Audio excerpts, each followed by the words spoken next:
You know what letter that is, Grover? I think so. What letter is this? Q. Q.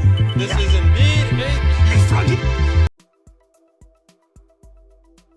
Since you're firing, have you met with former CIA Director John Brennan? Yes, once, I think. And former National Intelligence Director Jim Clapper? Yep, saw him the night before last, I think. Together? No. Actually, I had dinner with the two of them together and our spouses. You talked Trump case, or? No, we did not. All right.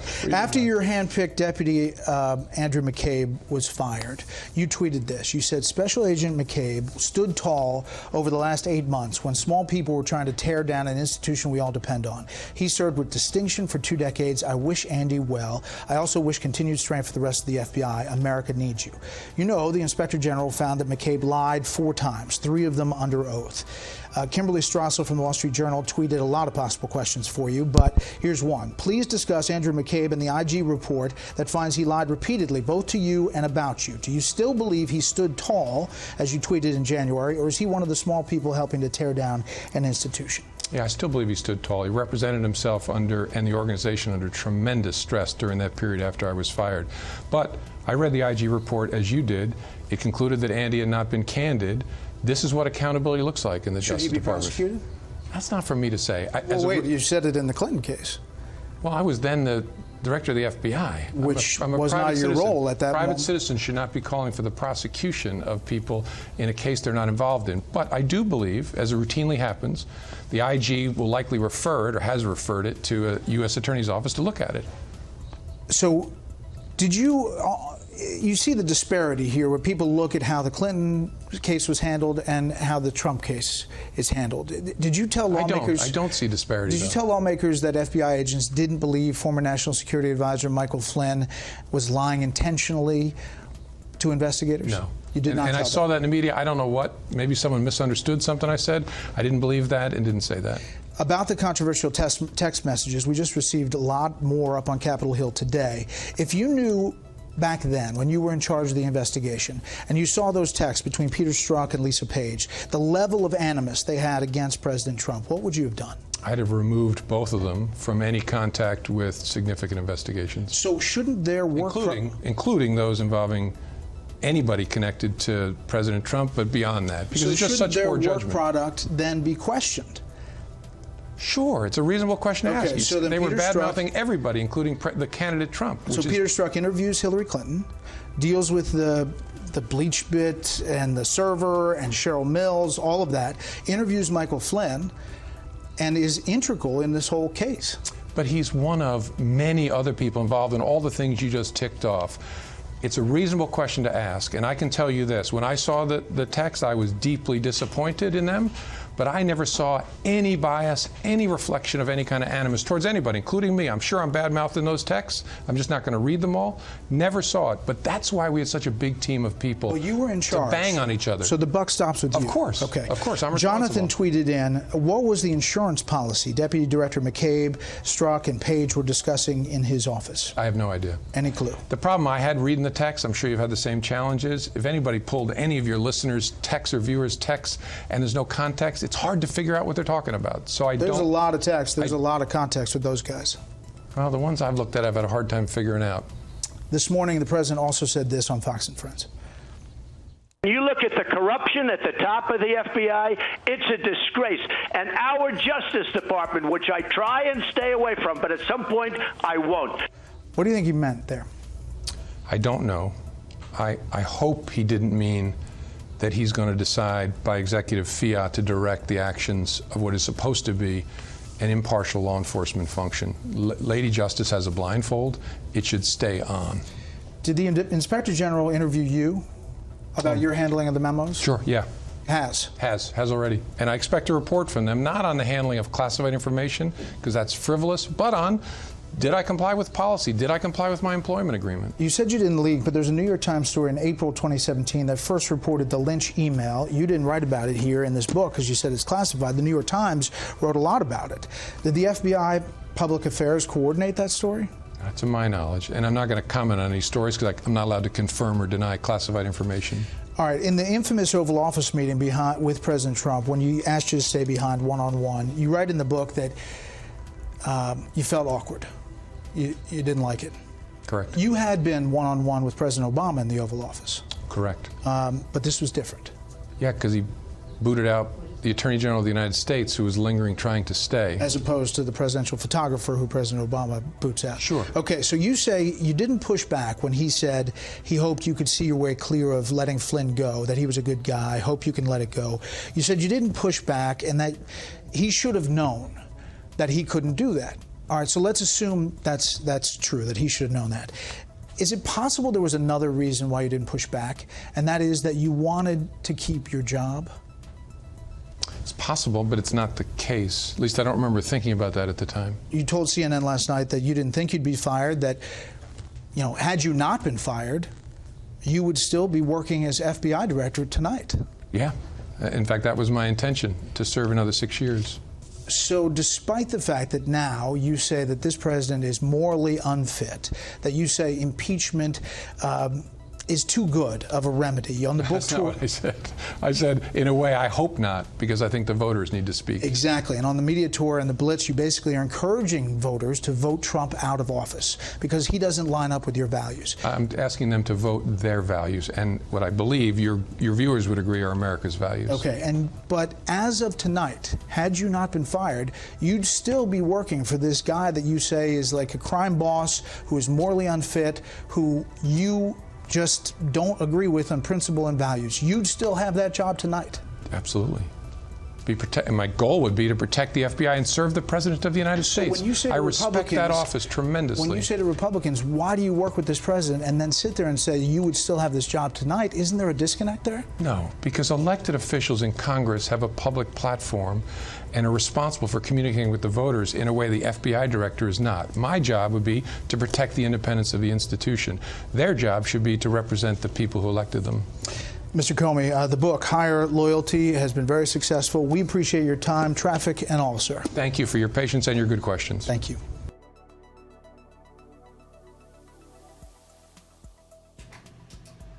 Wow, folks. This guy is something else.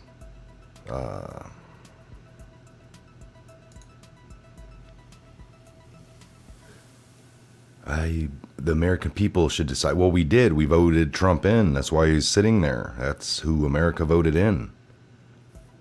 What in the hell is this guy going around rambling about? He is desperate. Everything. Oh, my stomach got a little queasy. You know, Andrew McCabe lying 4 times on record. Well, it was a really stressful time. That's all this guy talks about is stress. That don't. These guys come in suits every day to D.C., sit in offices, and they get queasy, and their stomachs are upset, and the stress levels, and then he has the audacity to call Trump a crime boss, or these things that he said. What about the people you were not investigating properly? They mentioned you did that for Hillary. You came out, oh, she did this, and that, and there was classified, but I don't think any judge would ever, prosecute, or not a attorney in the world would pick up this case and represent.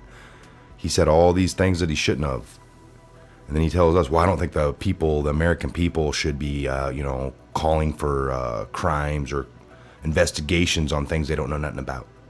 Well, we do know about it. We got the media, supposedly. I mean, this is just crazy, this guy. He needs to go away, shut up. Literally, James Comey, shut up. Go away. Hide under your frickin' bed, bud. You're done. You're going down. You're a treasonous scumbag, along with everybody else that you claim to be good. I'm just going to assume they're all bad. The people that you like, the people you talk most about, are your crooked, mob-style friends. You son of a bitch. This dude is unbelievable. These people are sick. When will they just shut up It can't happen soon enough. We understand exposing them, showing the world their crimes. So maybe that's what's happening. This guy's going around and just talking enough for everyone to see it. Because he doesn't make sense. This is what I'm talking about. For the last several years, these people do not make sense. What is normal, what is good, what is just clear as day. And then they sit there and try to muddy it up. Well, you know, that's not quite how I took it. Oh, that's not what my stomach was gurgling and telling me. These people are dumb.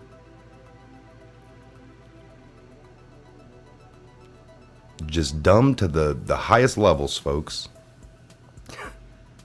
Unbelievable.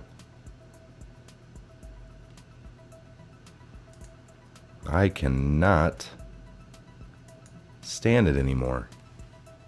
Tired of talking to these aliens.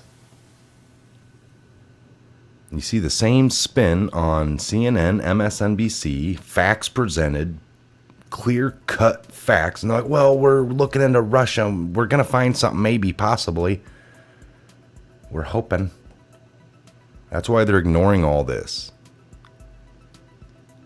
What the media ignores, they're complicit in.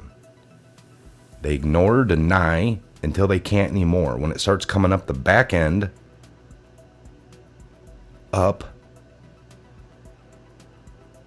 then they go to the spin factor. Well, we're hearing this and that, but let us tell you this, folks. There's another part of the interview with Comey where he sits there and talks about the Republicans paid for it first, and then the Democrats. From what I understand, he didn't know nothing about it. For being the head of the FBI and using this dossier to present to a judge, a FISA, but not knowing where it came from. They didn't do any work. It was like they were waiting. Where's this dossier supposed to be coming to our... And the minute they got it, they ran to the court with it. They never verified it. They didn't know where it came from, supposedly. Comey's reciting the news. Well, I heard on the news that, this and that. That's what I was led to believe. My stomach told me. I think this guy needs a good, solid gut shot. Just a... Oh, my stomach. You're a stupid, treasonous, un-American, most un-American scum I've seen in a long, long time. Why don't you pack up with the likes of these other people moving to Australia? And we'll come get you there when we need you. Which will be here really soon, bud. Can't run far enough. You can't hide. You got nothing. You lost all your power. The person you needed to win didn't. And now you pay.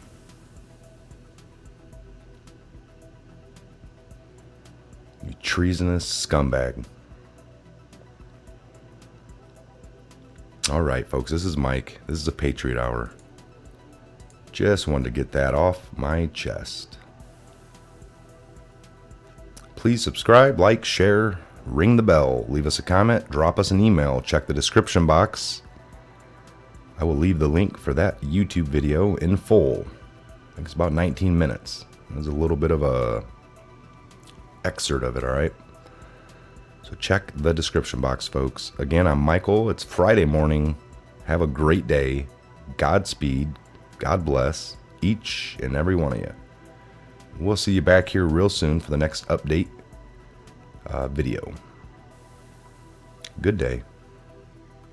You know what letter that is, Grover? I think so. What letter is this? Q. Q. This is indeed a Q. Hey, Froggy.